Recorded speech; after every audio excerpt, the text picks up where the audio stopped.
আল্লাহ রাসূল নফল নামাজের সেজদায় কোত্থেকে ওই হোসাইন যার মুখে লাঠি ঢুকাইছো সেই হোসাইন তখন ছোট্ট ছিল, কোত্থেকে সে আল্লাহ নবীর পিঠে চড়েছে। নবী আছে নামাজের সেজদায় আর নবীর পিঠে চড়ে বলতেছে, চল ঘোড়া চল, চল ঘোড়া চল, চল ঘোড়া চল।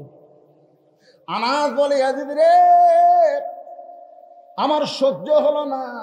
নবী নামাজের সেজদায় আর হোসাইন চল ঘোড়া বলতেছে।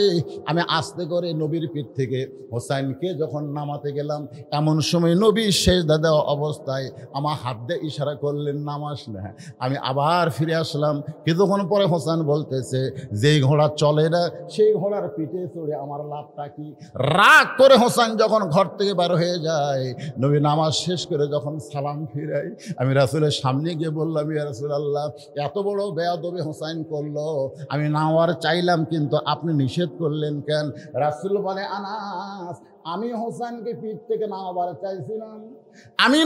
চাইছিলাম কারণ আল্লাহর সেজদায় আছি। এমন সময় আল্লাহ যদি হোসাইনের উপর বেজার হয় এই মনে করে আমি যখন নামাবার চাইলাম, আল্লাহ ডাকতে বলে, হাবিব, আপনি যেমন হোসাইনকে ভালোবাসেন আমি আল্লাহ তেমন ভালোবাসি। আপনার পিঠে যতক্ষণ বসে থাকবে আপনি হোসাইনকে নামাবেন না। ওমর ফারুক বললেন, ইয়া রাসূলুল্লাহ, আসরের প্রথম সেজদায়, প্রথম রাকাতের প্রথম সেজদায় আমরা সুবহান রাব্বিল আলা, সুবহান রাব্বিল আলা 3 বার বললাম, কিন্তু দ্বিতীয় সেজদায় 100 বার বলি, তারপরেও আপনি সেজদা তোলেন না। কারণ ইমাম সেজদা না তুললে মুসল্লিরা তো সেজদা তোলা যাবে না। ইয়া রাসূলুল্লাহ, তাহলে আসরের নামাজের প্রথম সেজদায় 3 বার আর দ্বিতীয় সেজদার কি 100 বার রাব্বিল আলা বলতে হবে? আল্লাহ রাসূল বলে, সাহাবীরা রে, আমি দ্বিতীয় সেজদায় 100 বার রাব্বিল আলা বলিনি, কিন্তু সেজদা লম্বা করার কারণ কি তোমরা জানো? বলে, না রাসূল, আমরা তো জানি না। বলে, তোমরাও সেজদায়, আমিও সেজদায়। এমন সময় আমার 2 নাতি হাসান হোসেন এসে আমার পিঠের উপর চড়ে বসেছে। এখন সেজদা কেমনে তুলি? আমি তুলবার চাই কিন্তু আল্লাহ তুলতে নিষেধ করে। রে সাহাবীরা শোনো, সাইয়্যিদুশ শাবাবি আহলিল জান্নাহ হাসান হোসেন রাদিয়াল্লাহু তাআলা আনহুমা, জান্নাতি যুবকদের সর্দার হবে হাসান হোসাইন। এদেরকে যে ভালোবাসে না, আমি নবীকেও সে ভালোবাসে না। আর আমি নবীকে যে ভালোবাসে না সে আল্লাহকেও ভালোবাসে না। আল্লাহকে যদি পাবার চাও তাহলে নবীর সাথে হাসান হোসেনের প্রেমটাও কলিজার মধ্যে রাইখা দাও। ধরে কর না সুবহানাল্লাহ। ইয়াজিদ নবীরে ঘোড়া বানাইছে, আল্লাহর ভালো লাগে, আর তুই মুখের মধ্যে লাঠি ঢুকায় তিরস্কার করিস। তুই হোসেনকে চিনিস? আজ ক্ষমতার চেয়ার পাইয়া তুই যা ইচ্ছা তাই করতেছিস। আমি রাসূলের সাহাবী আনাস বলতেছি, একদিন তুইও থাকবি না, তুই মরে যাবি, কিন্তু হোসাইনের মরণ নাই। উপস্থিত মুসলমান বুঝবার পারলো যে একদিন তুই মরে যাবি, তুই শেষ হয়ে যাবি। ইয়াজিদ মরে গেছে, পচিয়া গেছে। গোটা পৃথিবীতে মুসলমান তো দূরের কথা, একটা হিন্দুর বেটার নামও ইয়াজিদ নাই। ধরে কোন কথা ঠিক কি? আর প্রত্যেকটা পাড়ায় পাড়ায় হোসাইন আছে না নাই? ধরে কোন আছে না নাই? তার মানে বোঝা গেল আল্লাহর জন্য যারা জীবন দেয় তারা কিন্তু মরে না, তারা কিয়ামত পর্যন্ত অমর হয়ে যায়।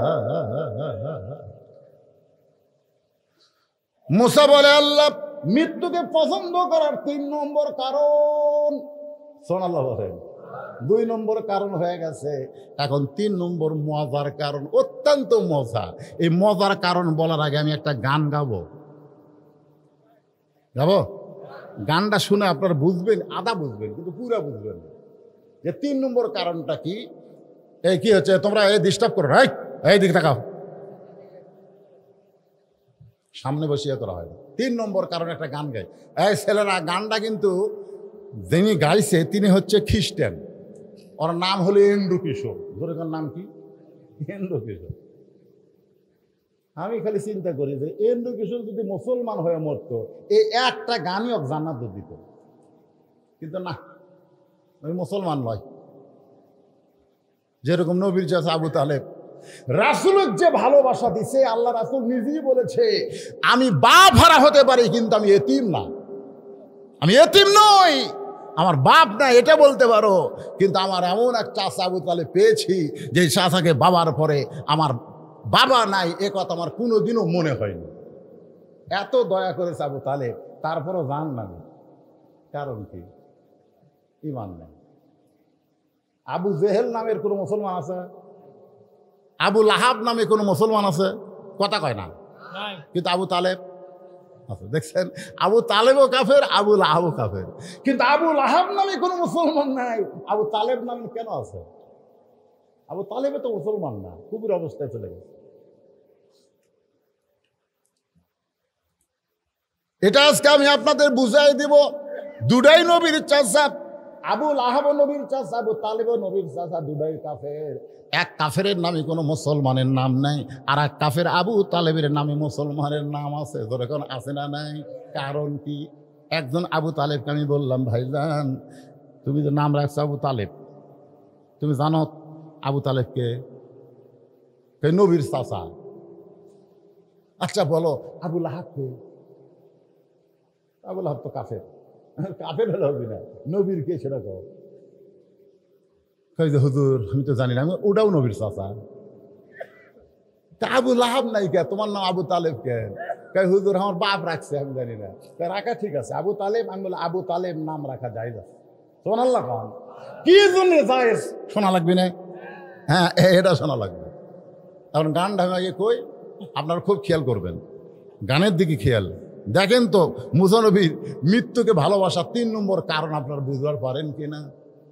চলতে পথে 2 দিন থামিলাম, যাবার কালে একজন আরো দেখা না পাইলাম।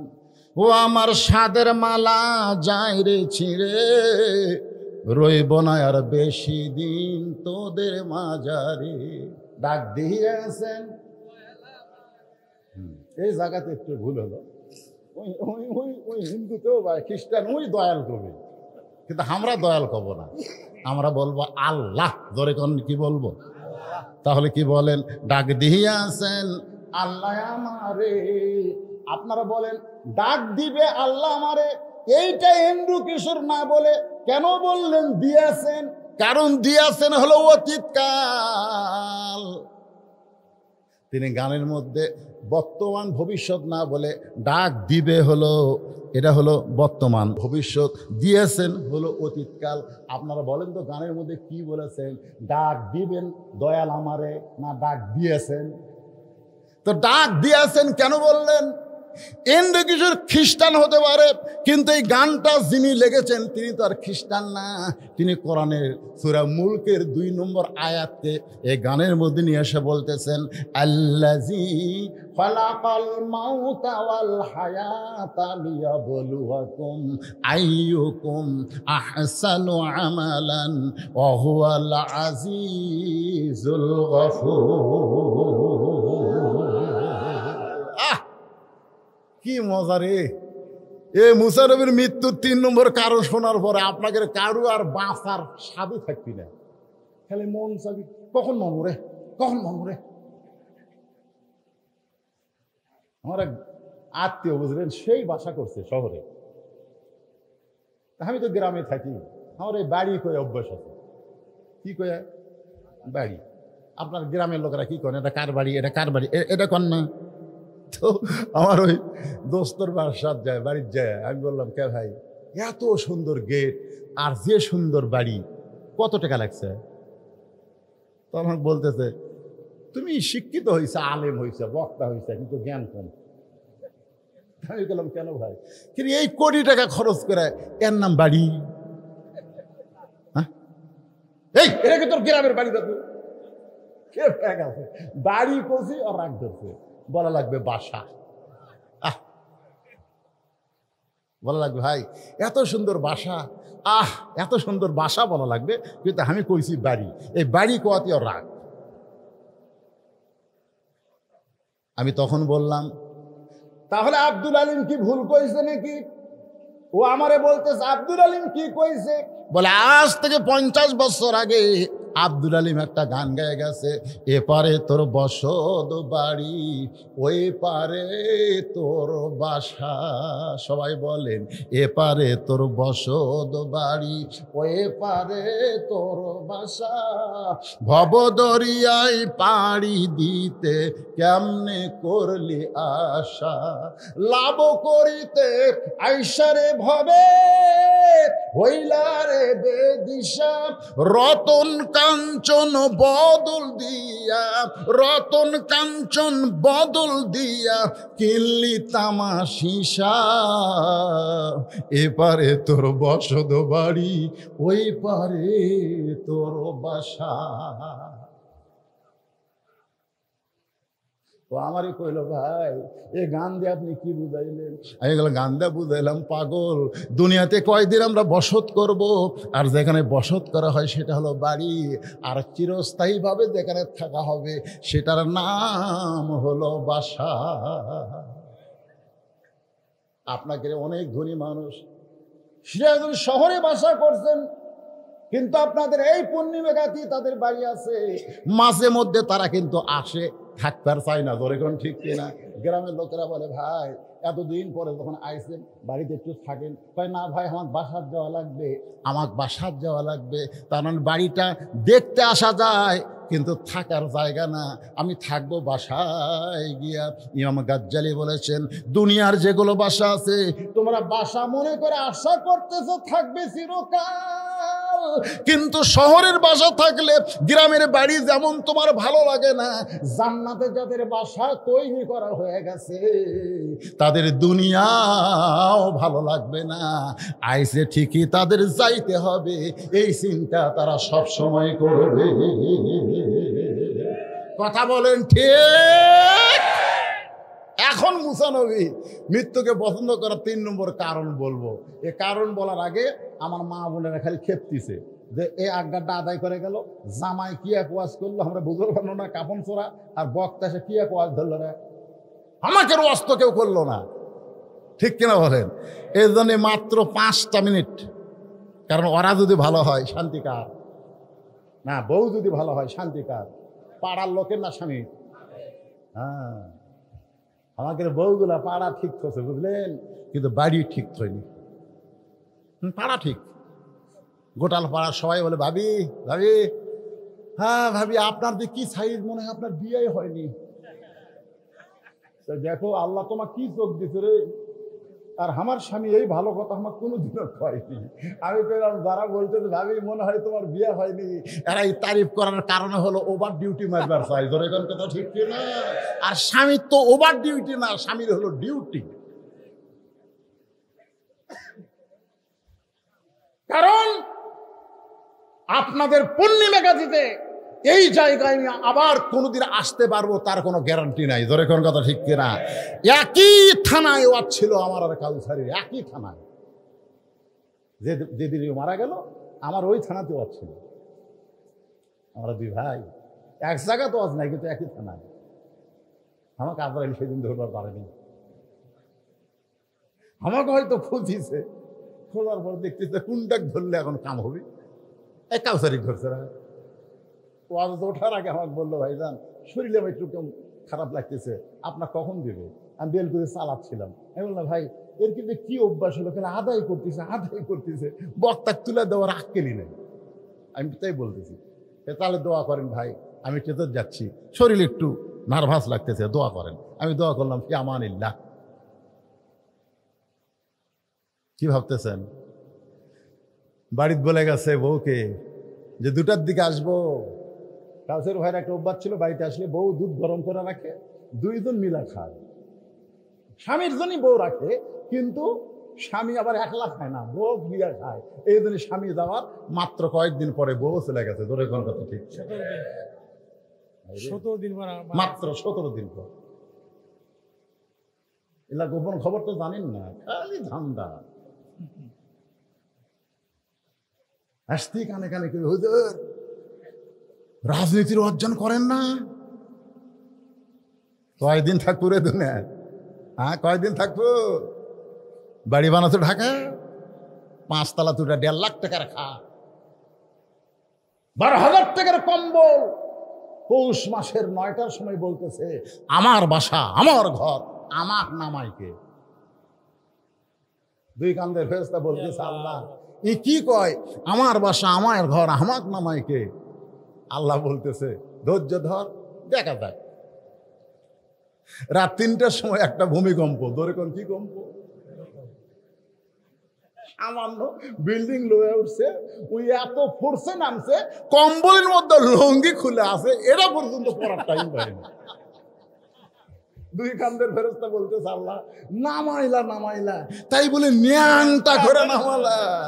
আল্লাহ বলে সহজে যদি নাম্বার না চায় তার ভাগ্য এরকমই হয়, তো ইজ্জু মান তাশা ওয়া তুযিল্লু মান তাশা বিয়াদিকাল খায়র ইন্নাকা আলা কুল্লি শাইইন কাদির। কিছুদিন আগে তুরস্কে ভূমিকম্পে কত মানুষ মারা গেছে, কত বিল্ডিং মাটির তলে চলে গেছে, ধরে কোন কথা ঠিক কিনা? তো তাহলে এগুলা কি বাড়ি না বাসা? এ কথা কম। মুসলমানের মৃত্যুকে ভালোবাসার 3 নম্বর কারণ বলার আগে আমার মা বোনদের জন্য 5টা মিনিট ওয়াজ করব, একটু ধৈর্য ধরে শুনতে হবে, কারণ আমার মায়েরা তো আমাদের অংশ, ধরে কোন ঠিক কিনা? কারণ একজন নেপোলিয়ান বলেছে মা যদি ভালো হয় তার পেটের সন্তান আল্লাহর ওলি হয়।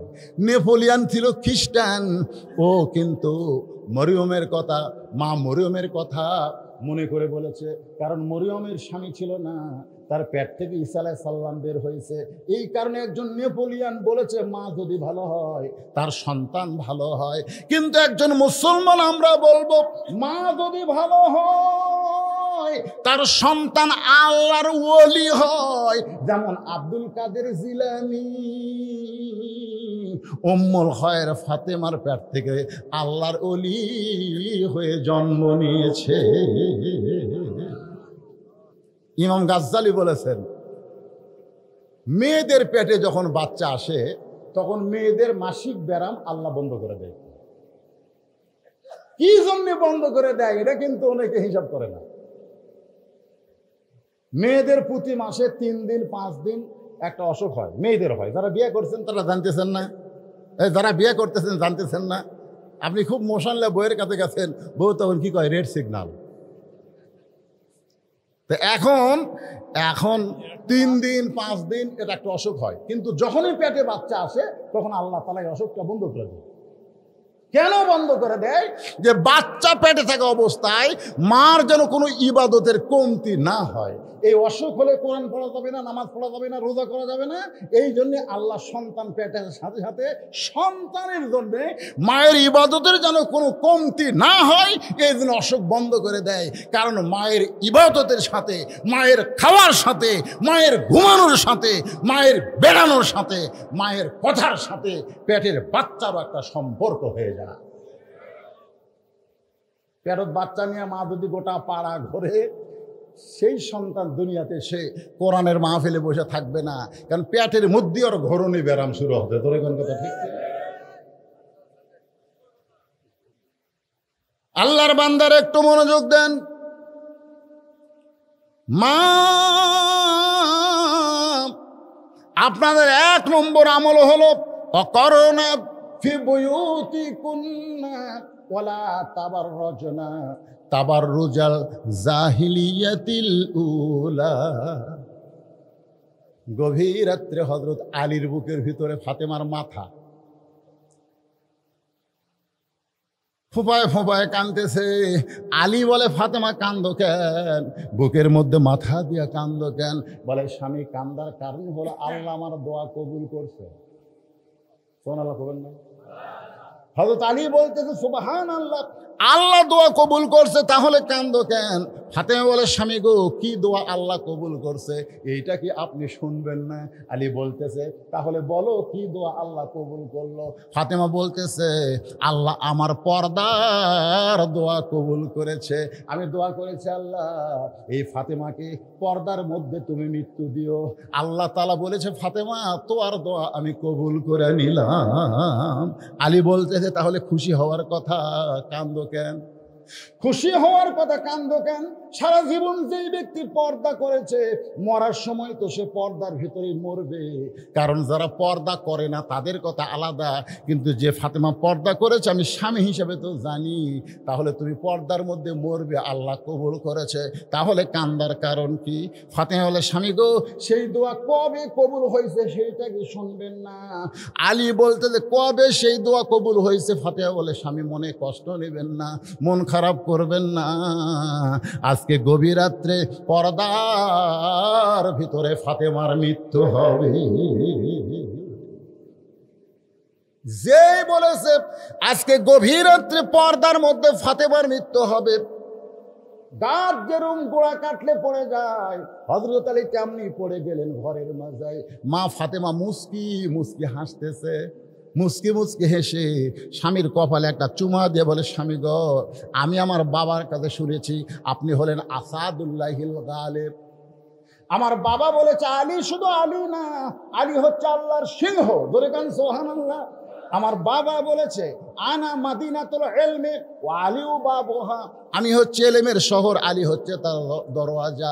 আপনি হলেন জ্ঞানের সম্রাট, আপনি হলেন বিশ্ববীর, বিশ্ববীর আর জ্ঞানের সম্রাট হইয়া আমার মৃত্যুর খবর শুনে এমন করে আপনি পড়ে গেলেন কেন? আপনি কি জানেন না এই দুনিয়া থাকার জায়গা না, আসলে যাইতে হবে। স্বামীর কপালে চুমা দিচ্ছেন, গভীর রাত্রে যিনি মৃত্যুবরণ করবেন, যিনি মৃত্যুবরণ করবেন তিনি জীবিত মানুষকে বুঝাচ্ছেন আপনি কি জানেন না আসলে যাইতে হবে। এখানে যারা বসে আছেন ভাই, আপনারা শূন্যস্থান পুরা করবেন, আমি যেই বলবো আসলে আপনারা বলবেন যাইতে হবে। বলতে পারবেন কি পারবেন না? আসলে এটা কি অন্তর থেকে বলেন?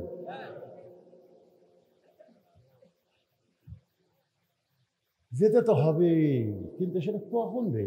এর টাইম দিলে যে বদরশিদ তুই আর বছর তিনেক থাকি, তাও একটা মজা পাওয়া যেত। আমি আর বাংলাদেশে থাকতাম না, যেভাবে হোক মক্কার যেতাম, বেঁচে ঠেলে সব বেঁচে মক্কা মদিনা চলে যেতাম। যাক 3 বছর আর এই দেশ আমি থাকবো না ভাই, ওটি যায় খালি 1 লক্ষ টাকা সব, 50,000 সব, ধরে কোন ঠিক না?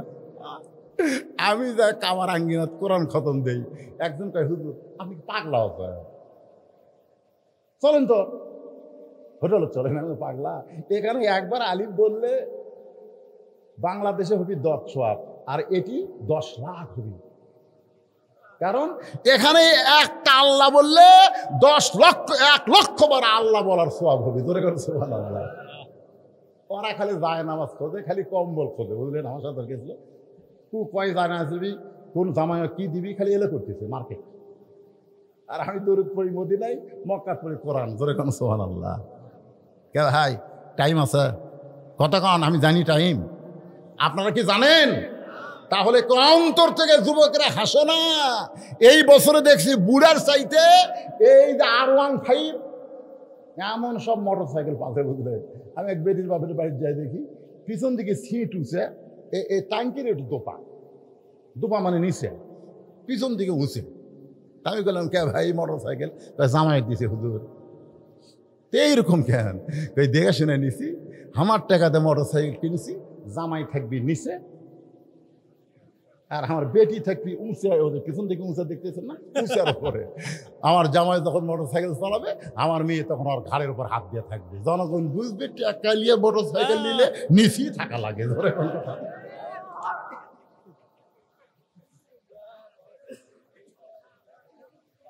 মনে হচ্ছে না, বলছে না?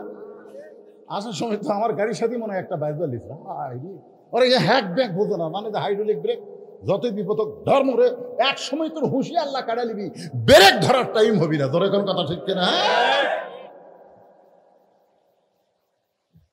তাই সবাইকে লক্ষ্য করে আমরা সবাই একসঙ্গে বলবো আসলে এই দুনিয়াতে এসেছি যারা, কখন যাব আমরা জানি না। ফাতেমা বলে, স্বামী এমন করে আপনি কাঁদবেন না, আপনি যদি এমন করে কাঁদেন তাহলে আমি মরে যাওয়ার পর আমার 3টা চাওয়া আপনি কেমনে পুরা করবেন?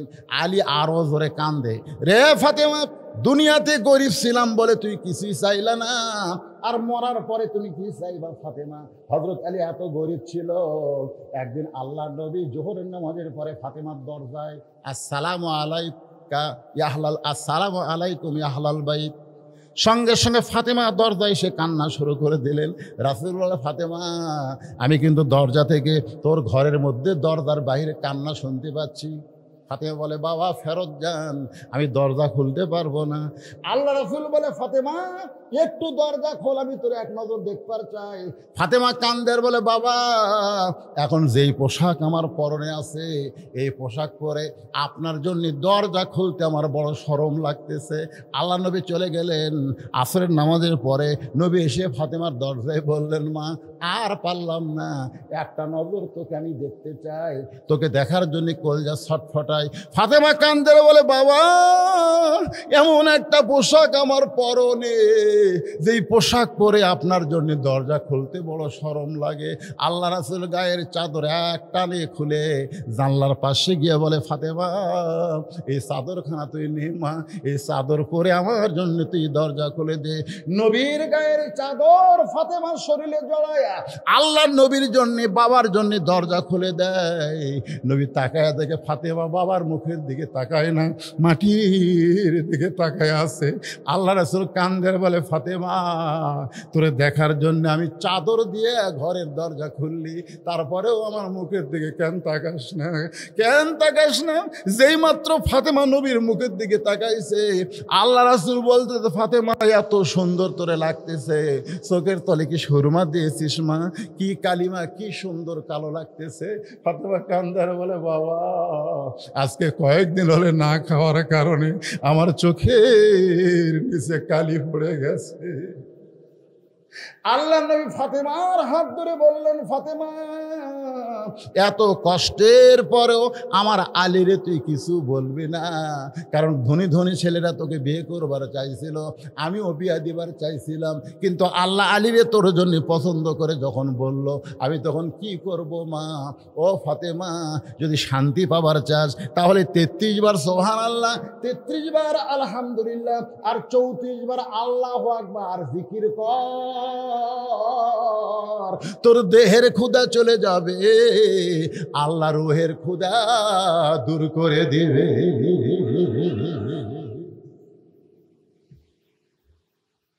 আলী কান্দার বলে, ফাতেমা দুনিয়ার জীবনে কিছুই দিবার পারলাম না, আর তুমি মরার পরে কি চাইবা ফাতেমা?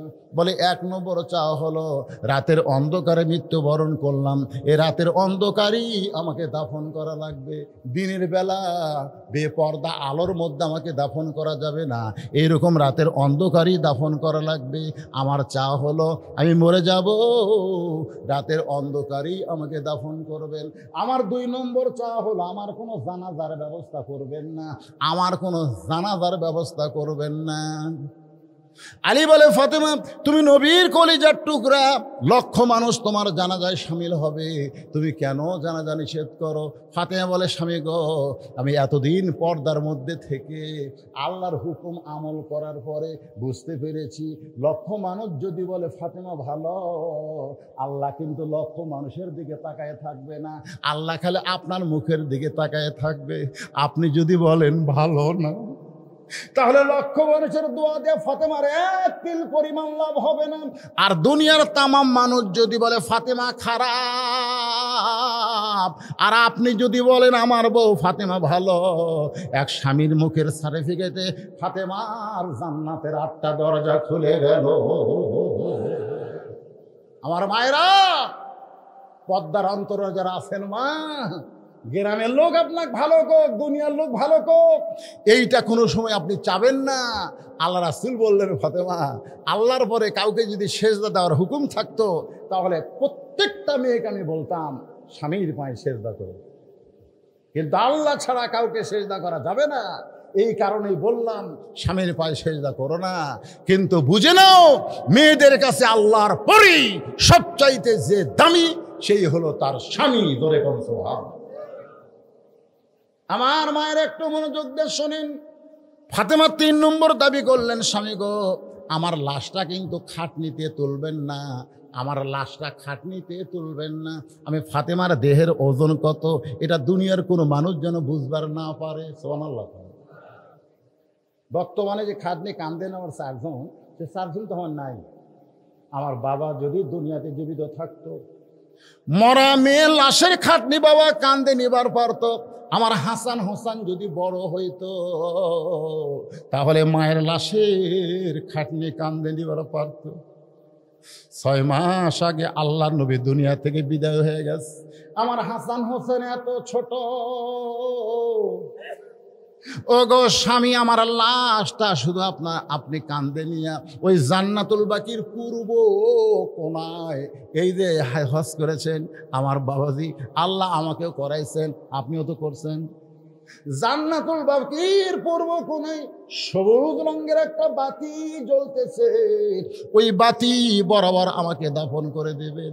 আপনি কবর খুঁড়তে না পারলে কাউকে বলবেন সে যেন কবর খুঁড়ে দেয়, সে যেন দুনিয়ার কারো কাছে কবরের খবর না জানায়।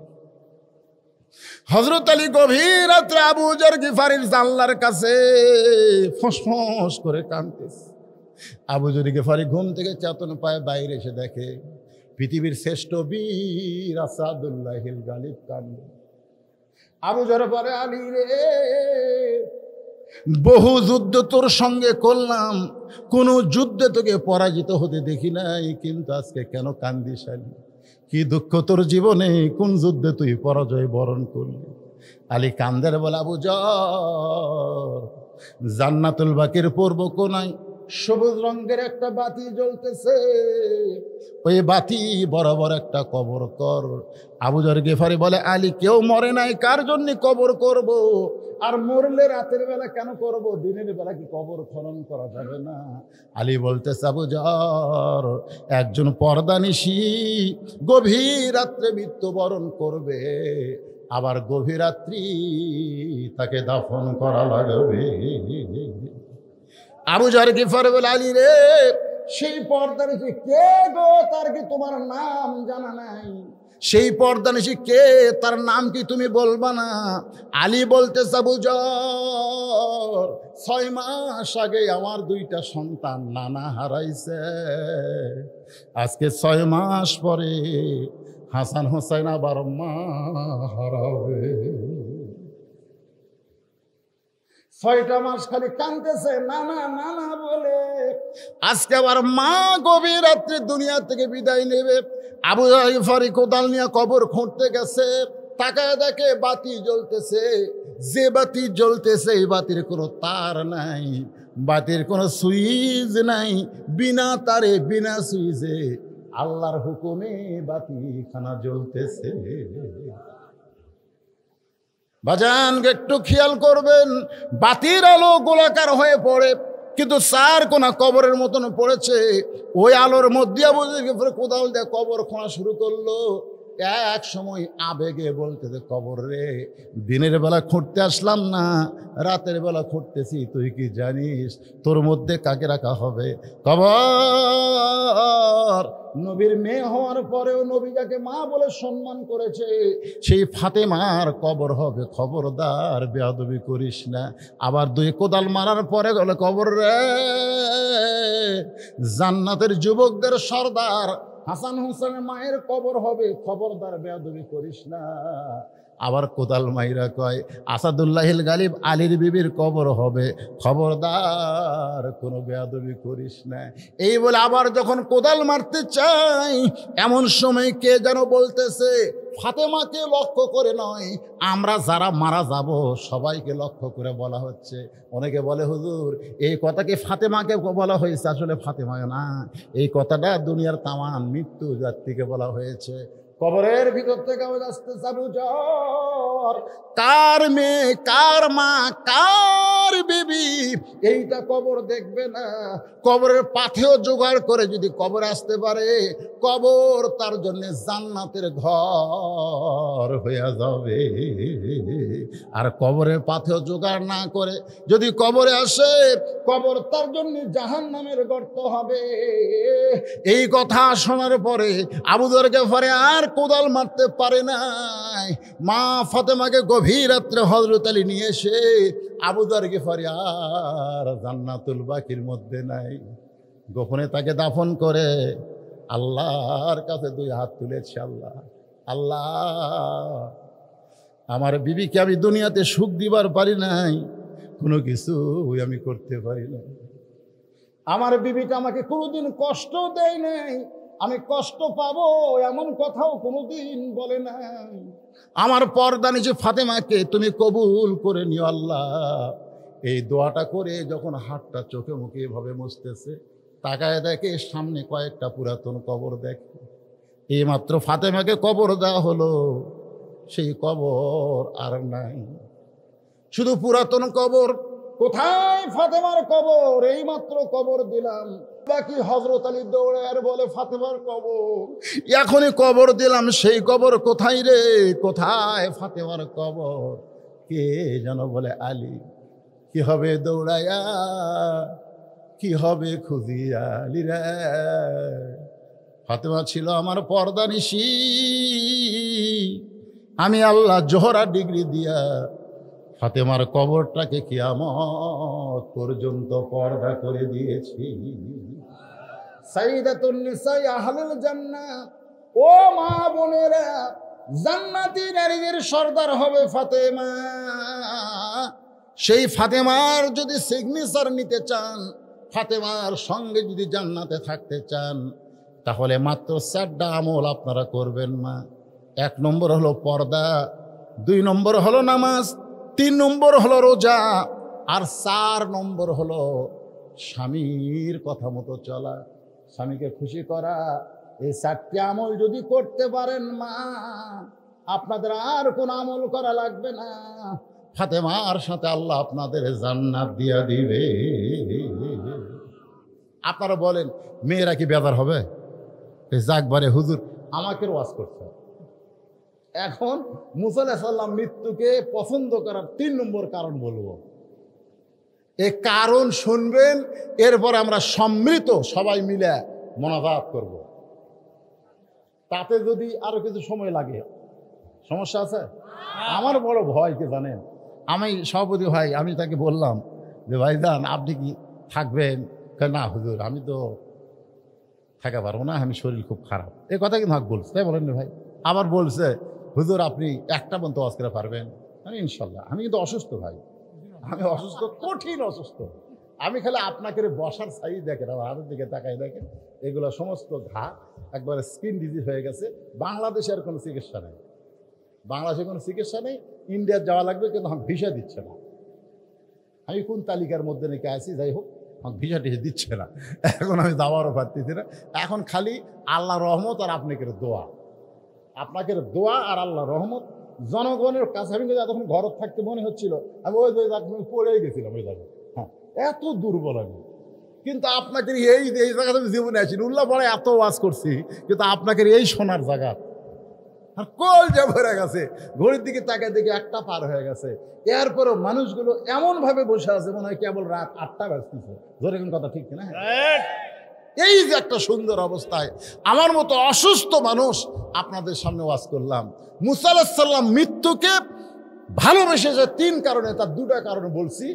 এখন মুসা আলাইহিস সালামকে আল্লাহ বলতেছে, মুসা তুই ভুলে গেলে আমি তো ভুলিনি। ওই 3 ব্যক্তির কথা। ধরে কোন কয় ব্যক্তি? আপনারা হয়তো ভুলে গেছেন, কিন্তু আমি তো ভুলিনি। আমার আগে আমার জামাই কি ওয়াজ করলো, আমি বলছি জামাই যে জায়গাতে যায় ওয়াজের মূল টার্গেট কিন্তু ঠিক থাকবে। ধরে কোন কথা ঠিক না? কারণ আমার ওয়াজ যারা শুনছেন, আপনাকে আমি কোনোদিনও ফাঁকি দেইনি। ওয়াজ এক ডাল বেড়ে করে থুয়ে চলে গেল, ভাই অন্য জায়গায় যাবেন, অন্য জায়গায় যাবেন কিনা, আমি বাড়ি যাওয়ার পারবো কিনা তারই গ্যারান্টি নাই। ধরে কোন কথা ঠিক কিনা? এই জন্য যেখানে যে আলোচনা করি ওখানেই শেষ করে দিই, সমাপ্তি করে দিই। তো মুসা আলাইহিস সালাম বলতেছে, আল্লাহ তাহলে 3 জনের খবর কি? আল্লাহ বললেন, যে ব্যক্তি ধনী হসে গরিব হবার চাই, ওরে বলো ও যেন আল্লাহ শুক্রিয়া কমে দেয়। ও বলবে আমার বাড়ি আমার ঘর, এটা আল্লাহর কিছুই নেই। ও বলবে ওই যে দেখতেছেন না হুজুর, ওই পুকুর আমার, ওই সাইডে যে জমিগুলো দেখতেছেন এগুলো সবই আমার, ওই পিছনে যা দেখতেছেন ওগুলো আমার, সামনে যা দেখতেছেন আমার ভাইয়ের, আমার চাচার, এলাকার মধ্যে কারো পা দেওয়ার জায়গা নেই। তো সবই যদি তোমাকে হয় আল্লাহর, তোকে আল্লাহটা দেখতে গেলে 2 মিনিট হাঁটা লাগবে। 2 মিনিট হাঁটা মসজিদের সামনে যা বলতেছে এখানেও আল্লাহর কিছু ছিল না, এখানেও আল্লাহর কিছু ছিল না। আমার চাচা দয়া করে আল্লাহ 10 শতক দান করছে, আর আমরা দয়া করে সিমেন্ট দিয়ে ইটে দিয়ে টেকা দিয়ে আল্লাহ ঘর বানা দিদি হুজুর। এরাই আল্লাহ, এরা হচ্ছে না শুকরি। তুমি তো তাকে বলবা যে আমার যে টাকা পয়সা আছে এগুলার মালিক আমি, এ যেন আজ থেকে আলহামদুলিল্লাহ আল্লাহ শুকরি আদায় না করে, না শুকরি করলেই অসম্পদ কমে যাবে। মুসা বলে আল্লাহ তাহলে যেই মেয়েটা রাস্তায় কাঁদতেছে, যার বাড়ি ঘর নাই, সহায় সম্পত্তি নাই, তাকে কি খবর দিব? আল্লাহ বলে তাকে খবর দিও, ও যে অবস্থায় আছে সে অবস্থায় যেন আমি আল্লাহর শুকরিয়া আদায় করে। রে ওই আছে এমন একটা বাড়ির পানি হলে পানি পড়ে, রোদ উঠলে আগে বাড়ির মধ্যে রোদ আসে, খাওয়ার নাই কিছু নাই, ওই অবস্থা আলহামদুলিল্লাহ পাওয়া যায়। মুসা বলতেছে আল্লাহ তাহলে 3 নম্বর লুলা পঙ্গ, হাতও নাই পাও নাই, কাঠের ডুমার মতন খালি গড়ায়, ওই ব্যক্তি বলছে দুনিয়াতে আল্লাহ আমারে কেন পাঠাইছে, আমার কি কাম? আল্লাহ বলে খবর দিও জাহান্নামের একটা ছিদ্র আছে, ওকে দিয়ে আমি জাহান্নামের ছিদ্র বন্ধ করব। মুসা বলে আল্লাহ কি করলেন, কিসের ছিদ্র? আল্লাহ কয় তুই কানে কম শুনি, জাহান্নামের ছিদ্র বন্ধ করবো রে। মুসাকে আল্লাহ এটা একটা আমার কথা হলো, দুনিয়াতেও হাত পাও দিলেন না, আমার মরার পরে জাহান্নামের ছিদ্র বন্ধ করবেন, এইটা কেমন খবর? আল্লাহ কয় আমি হলাম খবর সৃষ্টিকারী, তুই হলেও খবর দেনেওয়ালা। নবীরা হবে খবর দিবে, আল্লাহ হচ্ছে খবরের মালিক। আসল খবর কার? আরো জোরে বলেন। দুনিয়াতে যত খবরই আপনারা দেখেন, যত খবরই পড়েন, এগুলো একটাও সত্য খবর না, আসল খবর হলো আল্লাহর কোরআন। জোরে বলেন কথা ঠিক কি না? এই জন্য কোরআনের এক নাম হলো খবরে ওয়াহিদ। 1 নম্বর খবর জালিকাল কিতাবুল লা রাইবা ফি, যার মধ্যে কোনো সন্দেহ নাই। জোরে কোন কথা ঠিক কি না? এখন যাওয়ার সময় ধ্বনি পড়ছিল, আসার সময় কে বলবে? বুঝতে পারছেন না? লুলে যাওয়ার সময় শেষে, আসার সময় আগে। খালি চিন্তা করতেছে আমি কিভাবে কই, বিপদ না? এই খবর দেওয়া একটা বিপদ না? তো পঙ্গু বলতেছে আল্লাহর নবী কি খবর? মুসা কাছে হাসতেছ, কি খবর? অবশ্যই ভালো খবর, আমার আল্লাহ কোনোদিন খারাপ খবর দেবে না। বলেন কি খবর? এরে কি হতে রে, বা আরো আদায় করা লাগবে নাকি?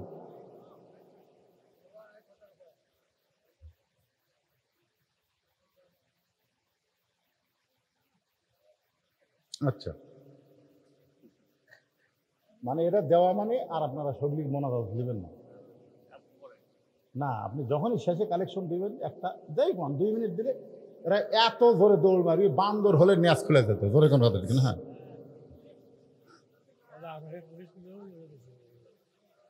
হ্যাঁ, কোনটা সেরা?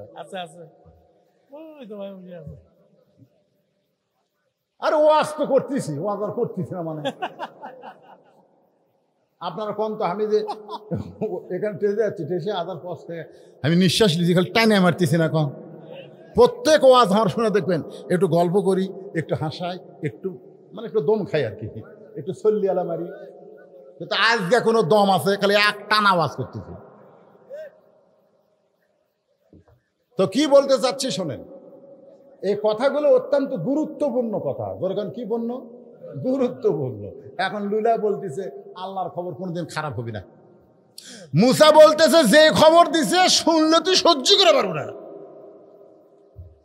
বলে তাহলে আপনার বলতে অসুবিধা কি? আমি সহ্য করবো না পারলে আমি পারবো না, আপনি খবর দিয়ে দিন। মুসা বলতেছে জাহান্নামের একটা ছিদ্র আছে, ওই ছিদ্র আল্লাহ তোকে দিয়ে বন্ধ করবে। সঙ্গে সঙ্গে লুলে চিল্লায় বলে আলহামদুলিল্লাহ। মুসা কই করে তোকে আমি জান্নাতের কছি না জাহান্নামের কছি? কয় আপনি যা কন। এতদিন আমি মনে করতাম আমার কোনো দাম নেই, এখন বুঝতেছি আমারও দাম আছে। কারণ আমি জানি জান্নাতেরও মালিক যিনি, জাহান্নামের মালিক তিনি। তো জাহান্নামে তো আমার একটা জায়গা আছে রে, একটা ছিদ্রের মধ্যে তো আমার জায়গা আছে। এই জন্য আলহামদুলিল্লাহ। মুসা কয় পাগলার সাথে কথা কয় আমার লাভ নাই, আমি সামনের দিকে যাই। সামনের দিকে যাইতে আল্লাহ বলে হ্যাঁ মুসা পঙ্গুর দিকে একবার তাকা। মুসা নবী তাকায় দেখে সুদর্শন একটা যুবক। মুসা বলে রে পঙ্গু তুমি সুদর্শন যুবক কেমনে হলা? বলে আল্লাহর শুকরিয়া আদায় করার কারণে। লাইন শাকারতুম লাযীদান্নাকুম, আল্লাহ তাআলা আমাকে সৌন্দর্যের নিয়ামত দান করেছে। এবার বুড়ির সাথে দেখা, মহিলার সঙ্গে দেখা। ওগো আল্লাহর নবী আমার খবর কি? বলে যে অবস্থায় আছেন আলহামদুলিল্লাহ কম। বুড়ি কয় তোর মাথা খারাপ, তুই কিসের নবী রে? এই অবস্থায় কোনোদিন আলহামদুলিল্লাহ বলা যায় না। যারা খাবার নাই, বাড়ি নাই, ঘর নাই, সহায় সম্পত্তি নাই, আমি আলহামদুলিল্লাহ বলতে পারবো না। মুসা বলতে তোমার বাস তুমি করো। এই কথা বলে যখন সামনে যায় আল্লাহ বলে মুসা তাকায় দেখ। মুসা নবী তাকায় দেখে একটা আচমকা ঝড়ে যা ছিল সেটাও নাই। এবার ধনী লোকের সঙ্গে দেখা। ওগো আল্লাহর পয়গাম্বার আমার খবর কি? বলে যত সম্পদ আছে এই সম্পদ কার? বলে আল্লাহর। তাহলে তুমি ধনী হইলা কেমনে? বলে আল্লাহ আমাকে ধনী করে নাই, এগুলা দেখাশোনার দায়িত্ব দান করেছে। এত সম্পদ আমি আর দেখাশোনা করতে পারবো না গো, এজন্য আমার সম্পদ যেন আল্লাহ কমায় দেয়। এই কথা আপনি কি খবর পাইলেন? মুসা বলতেছে আল্লাহ কইল ওকে না শুকরি বান্দা হওয়া লাগবে। আলহামদুলিল্লাহ আল্লাহ শুকরিয়া আর করা যাবে না। বলে আমি আলহামদুলিল্লাহ ছাড়া আমি থাকতেই পারবো না। মুসা বলতেছে যে আল্লাহর শুকরিয়া আদায় করবে তার সম্পদ বাড়তে পারে। আমাদের সাহাবীর মধ্যে ওসমান গনির সম্পদ ছিল, কিতাবের মধ্যে আছে এত সম্পদ ছিল যার গুদামের চাবি টানতে 70টা উট লাগতো। কিন্তু কিন্তু কোনোদিন বলে নাই এই সম্পদের মালিক আমি। কোনোদিন বলে নাই এই সম্পদের মালিক আমি। যতবার হাত তুলতো ততবার বলতো আল্লাহ তোমার সম্পদ তুমি আমাকে নিয়ামত স্বরূপ দান করেছ, আমি যেন নিয়ামতের শুকর আদায় করে সম্পদের যেই হিস্সা সেটা যেন আল্লাহ রাস্তায় খরচ করতে পারি। জোরে কারণ সুবহানাল্লাহ। ব্যক্তি গিয়া দেখতেছে সন্ধ্যার সময় ওসমান গনি বাতির আলো কমায়।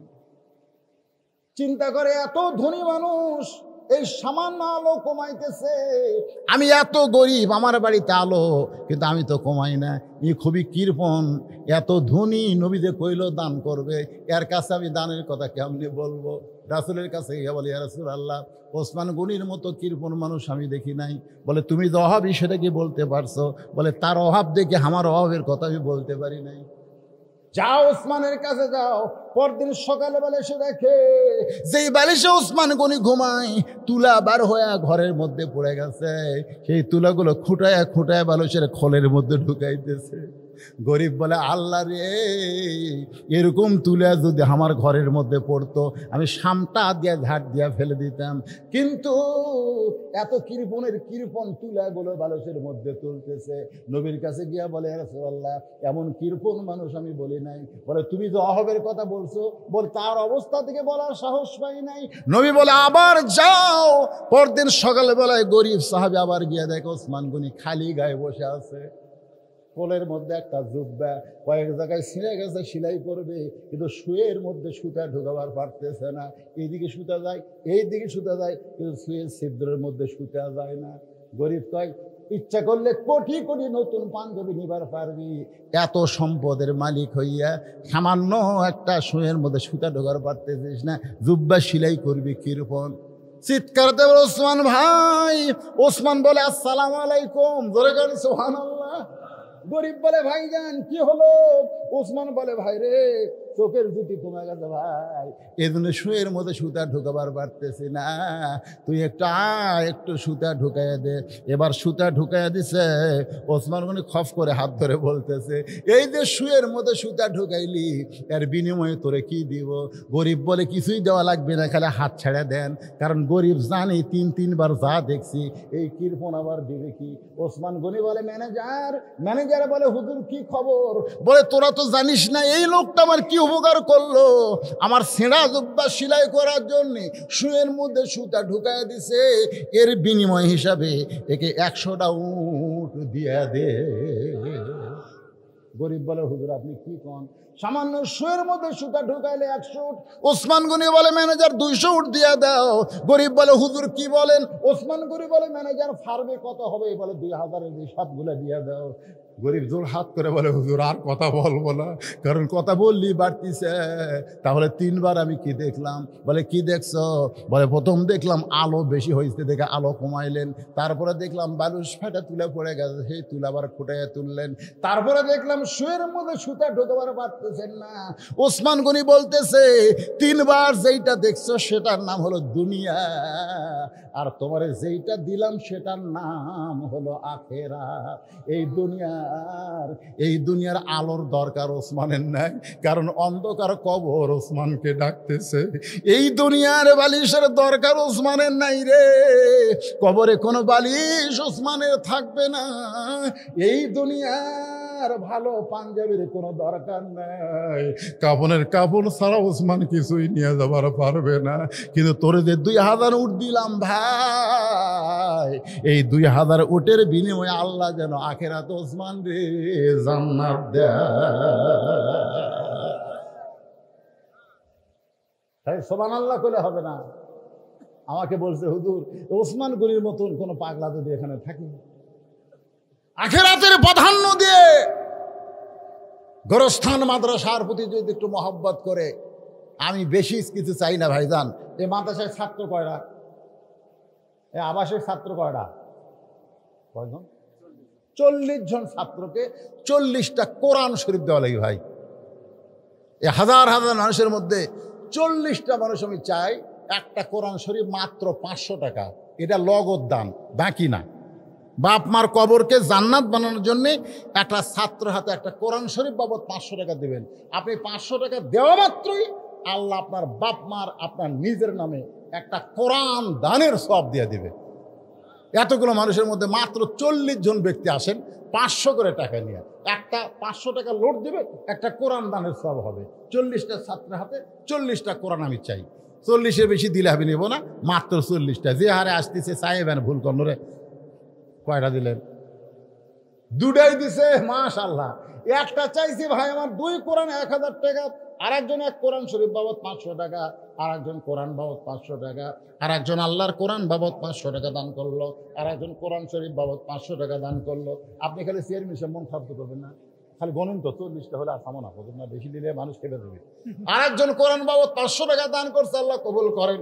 আর একজন কোরআন বাবদ 500, আর একজন কোরআন বাবদ 500, আর একজন 500, আর একজন 500, আর একজন 500, আর একজন 500, আর একজন 500, 2 কোরআন বাবদ 1000, আর একজন কোরআন বাবদ 500, আর একজন আল্লাহর কোরআন বাবদ 500 টাকা দান করছে, আল্লাহ কবুল করেন, আল্লাহুম্মা আমিন। আর একজন কোরআন শরীফ বাবদ 500, আর এই যাইন আপনারা, আপনারা যদি না দেন বসে থাকেন।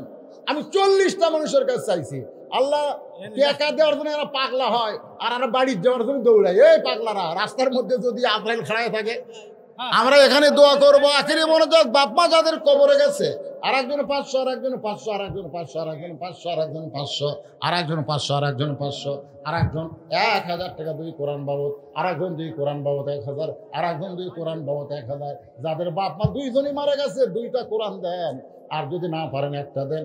আর একজন 2 কোরআন বাবদ 1000 টাকা, আর একজন আল্লাহ তোমার কোরআন বাবদ 500 টাকা, আর একজন কোরআন শরীফ বাবদ 500, আর একজন 500 টাকা দান করছে, আল্লাহ কবুল করেন। আল্লাহ তোমার পাগল বান্দারা বারবার দান করার পরেও তোর আমার কোরআনের কথা শুনে এমন পাগল হয়ে গেছে, কোরআন শরীফ বাবদ 500 টাকা দান করলো।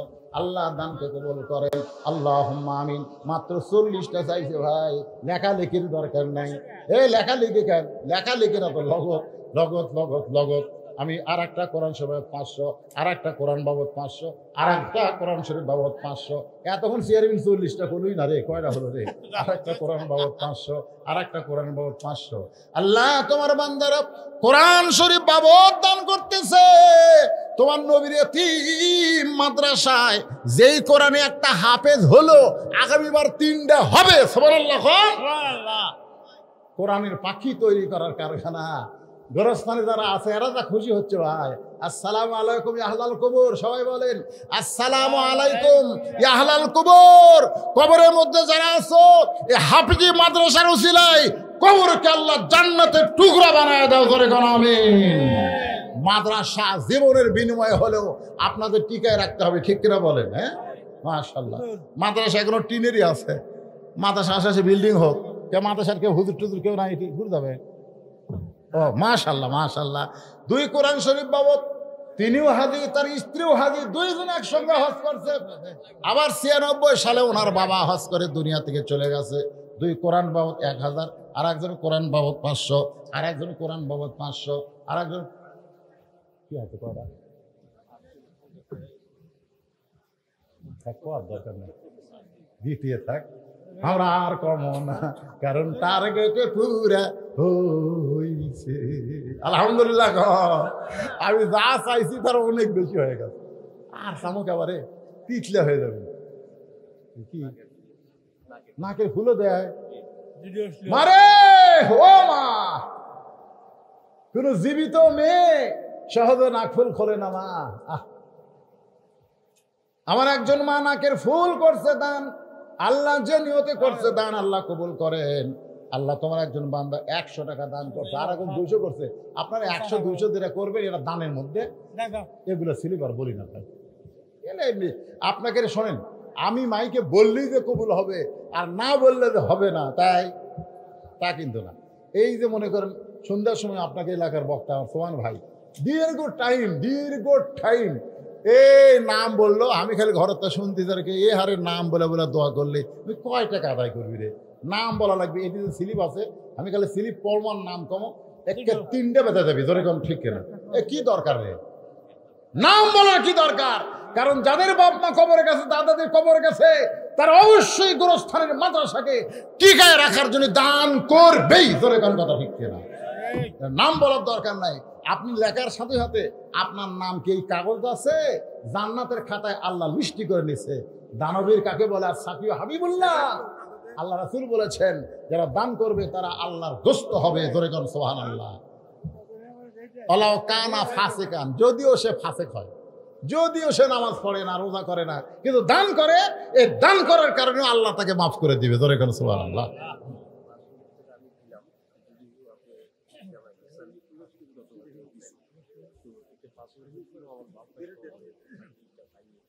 আগে জামায়াত দিছে 10,000, আবার এমন গোপনে করছে ভাই। হ্যাঁ হ্যাঁ, আমার হাতের মধ্যে দাওয়াত দিতে 5,000, 10টা কোরআন শরীফ বাবদ। এখানে তার বাপ মা ঘুমাই। আল্লাহ আল্লাহ, এমন মানুষকে বারবার খাদেম করার জন্য দুনিয়াতে আল্লাহ কবুল করো, মনে করো আমি। চেয়ারম্যান সাহেবের ওয়াশরুমের টাইম আছে, ভাষণ দিয়ে চলে গেছে। আপনার তাকে সভাপতি বানাচ্ছে, মনে করছে নাম কেউ আসছে সভাপতি, কিন্তু না, আখরি মনোজাত পর্যন্ত উনি আছেন। আল্লাহ পাক ওনাকে এই সম্মান আরো দান করুক, ধরে কোন আমিন। নিয়ামতের শুকরিয়া আদায় করেছে, আল্লাহ তাকে আরো সম্মান দিন, আল্লাহ পাক কবুল করুক, ধরে কোন আল্লাহুম্মা আমিন। মুসা নবী বলতেছে আল্লাহ মৃত্যুকে ভালোবাসার 3 নম্বর কারণ হলো এই দুনিয়া ক্ষণস্থায়ী, আখিরাত চিরস্থায়ী। ক্ষণস্থায়ী দুনিয়াতে থাকতে আমার ভালো লাগে না, চিরস্থায়ী আখিরাতে যাইতে আমার ভালো লাগে, ধরে কোন সুবহানাল্লাহ। আপনারা বলেন তো আপনাদের কাছে চিরস্থায়ী ভালো না ক্ষণস্থায়ী ভালো? কথা কোন, চিরস্থায়ী না ক্ষণস্থায়ী? কারণ দুনিয়া ক্ষণস্থায়ী। এক পলকের নাই ভরসা, কোন এক পলকের নাই ভরসা, মিশে সকল আশা, কখন বুঝি দারুণ ঝড়ে ভাঙবে তোমার বাসা। আমার হীরা মন পাখি আমার। এগুলা গান গাইলে গুনাহ হবে না রে পাগলারা, এগুলো সব কোরআন শরীফের গান। তোরে কোন সুবহানাল্লাহ। আমার হীরা মন পাখি আমার প্রাণ প্রাণ পাখি, তোরে কোথায় রাখি পাখি রে, সবই মিশে আর ফাঁকি। কোন বনেরই পাখি তুমি, রুহের জগতে ছিল। ধরে কোন কোথায় ছিল? কোন বনেরই পাখি তুমি, কোন বনেতে আইলা, আবার কোন বনেতে যাইতে হবে, কেমনে ভুইলা গেলা। কোন বনেরই পাখি তুমি, কোন বনেতে আইলা, আবার কোন বনেতে যাইতে হবে, কেমনে ভুইলা গেলা। রুহের জগৎ থেকে তুমি দুনিয়াতে আইলা, আবার দুনিয়ার জগৎ ছেড়ে কবরের জগতে যাইবা, আবার কবরের ওই জগৎ ছেড়ে জান্নাত হবে তোমার ঠিকানা। আল্লাহ যেন কবুল করে। জোরে সরে বলি আল্লাহুম্মা আমিন। আস্তাগফিরুল্লাহ আল্লাযী লা ইলাহা ইল্লা হুয়াল হাইয়ুল কাইয়্যুম ওয়া আতুবু ইলাইহি। আল্লাহুম্মা সাল্লি আলা মুহাম্মাদ। সবাই পড়েন আল্লাহুম্মা সাল্লি আলা মুহাম্মাদ ওয়া আলা আলি মুহাম্মাদ কামা সাল্লাইতা আলা ইব্রাহিম ওয়া আলা আলি ইব্রাহিম ইন্নাকা হামিদুম মাজিদ। আল্লাহুম্মা বারিক আলা মুহাম্মাদ ওয়া আলা আলি মুহাম্মাদ কামা বারাকতা আলা ইব্রাহিম ওয়া আলা আলি ইব্রাহিম ইন্নাকা হামিদুম মাজিদ। সবাই যাদের বাপ মা কবরে গেছে, অথবা বাবা গেছে, মা গেছে, অথবা বাপ মা দুইটাই কবরে গেছে, অথবা বাপ মা জীবিত আছে। বাপ মা জীবিত থাকা আল্লাহর নিয়ামত, কবরে গেলে আমরা হব তাদের জন্য নিয়ামত। জোরে কোন সুবহানাল্লাহ। হ্যাঁ, সবাই সবার জন্য দোয়া করব। আল্লাহর কাছে আমরা হাত তুলে আজকের মাহফিলের সম্মানিত সভাপতি চেয়ারম্যান সাহেব বক্তব্য দিবারই যাচ্ছিল না, কিন্তু এই ক্যামেরার কারণে, কারণ এই যে ক্যামেরা আলারা দেখেন, এরা এত এত দুই একটাকে আমি দেখি এত বড় সিটার, এরা খালি প্রধান বক্তার ওয়াজ রেকর্ড করে। এর আগেকার বক্তা যতই ভালো ওয়াজ করুক সেগুলো কিন্তু করে না। এরা কয় আমরা ইসলামের খেদমত করি। ইসলামের খেদমত করলে সব বক্তারই ওয়াজ করা লাগে। জোরে কোন কথা ঠিক কিনা? তাহলে ভাইরাল বক্তার ওয়াজ এরা তোলে, ভাইরাল বক্তা। বুঝলিস এই বদলিসির নাম দেখি তো চলি দেখি রে, এই আড্ডার তো আমার জামাই এর আগে যে কত সুন্দর ওয়াজ করলো ওটা তুলবি না করছেন। হ্যাঁ হ্যাঁ, এইবার বোঝা যাবে। আমি সার্চ করবো। এতদিন আমরা শ্বশুর জামাই একসাথে ওয়াজ করি, এরা খালি আমারটা তোলে। কেন এই বুড়ারা তুলে কি করবো রে? চলে মানে কি, এমন কোনো বাংলাদেশের মানুষ নাই যাই বলছি তোর ওয়াজ শুনবি। আমি খালি চিন্তা করি তোরা তো দেখিস নি মালদা দিয়ে কালো, ওয়াজ শুনতে ভালো কিন্তু দেখতে আমি কালো। ধরে কোনো কথা ঠিক কিনা? তারপরে মাশাআল্লাহ বয়স হয়ে গেছে, 37 বছর হলো ওয়াজ করতেছি। আমার সাথী বক্তাগুলো সবই মরে গেছে। সিদ্দিকুর রহমান যশোরী মারা গেছে, এক সাঁতার বক্তা ছিলাম। আমার রেজাউল করিম কাউসারি ভাই মারা গেছে। তারপরে ভুয়া গা গেছিল বাগাবাড়ি, এরপরে ভুয়া গেছে আব্দুল কাদের সিদ্দিকী ভাই, আমার একই সাতকার, ও মারা গেছে। আমার আলম ইয়া, তারপরে জাকারিয়া ভাই খুবই অসুস্থ। এই সব অসুস্থ হয়ে আছে, আমিও তো অসুস্থ। যাওয়ার অপেক্ষা আমরা সবাই আমরা যাব ইনশাল্লাহ। কিন্তু আমাদের যাওয়াটা যেন আজকের আলোচনা মোতাবেক মুসলমান হিসাবে আল্লাহর জন্য আল্লাহ কবুল করে। ধরে কোন আমিন। আল্লাহুম্মা আমিন। আল্লাহুম্মা আনতাস সালাম ওয়া মিনকাস সালাম তাবারাকতা ইয়া যাল জালালি ওয়াল ইকরাম।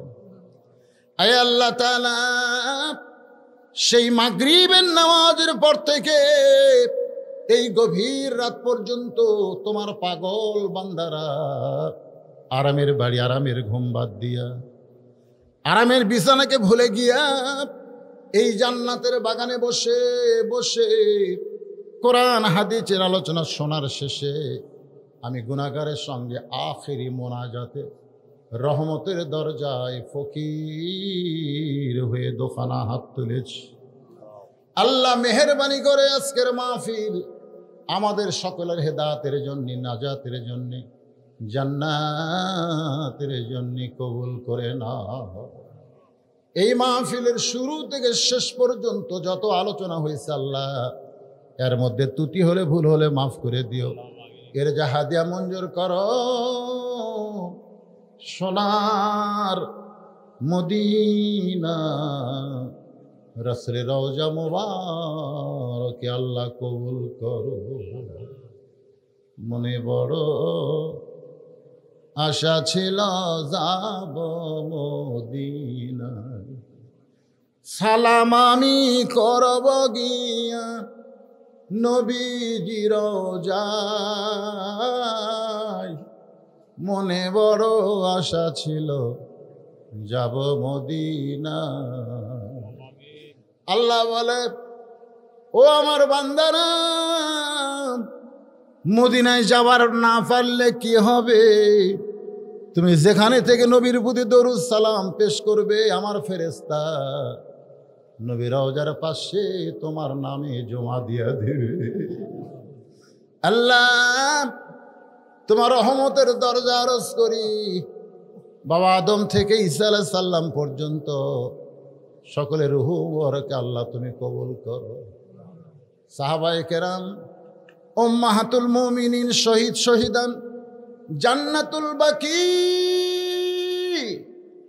জান্নাতুল মাওয়া সহ পৃথিবীর যত গোরস্থানে মুমিন মুমিনা আছে আল্লাহ সকার ওয়া ফরেহা দিয়ে কবুল করো।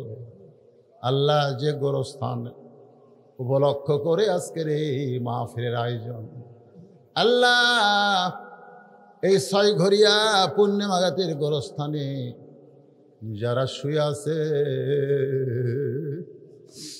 আল্লাহ রে, ফিলিস্তিনের খবর পাচ্ছি, মুসলমানের কি হচ্ছে, আমেরিকার খবর, রাশিয়ার খবর, ইউক্রেনের খবর, কিন্তু আমার ঘরের পাশে বাপ মার কবর। এত কাছে থেকে এত দূরে কোনো খবর।